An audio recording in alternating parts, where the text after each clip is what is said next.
Hello everyone, my name is Monica. I welcome you to my channel Learn Abacus.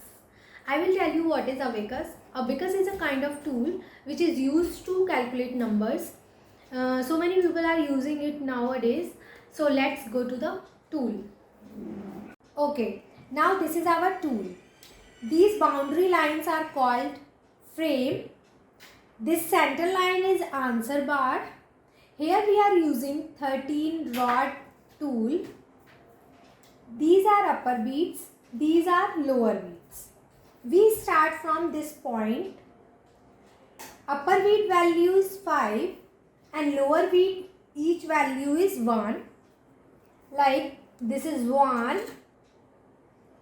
2, 3, 4.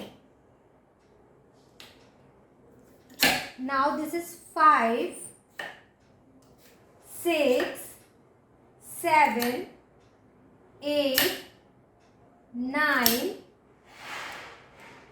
and this is 10. As this is unit place, this is 10th place, this is 100 place and this is 1000 place. Thank you for watching my video. Please like and subscribe my channel. If you have any doubt, please comment below. Thank you.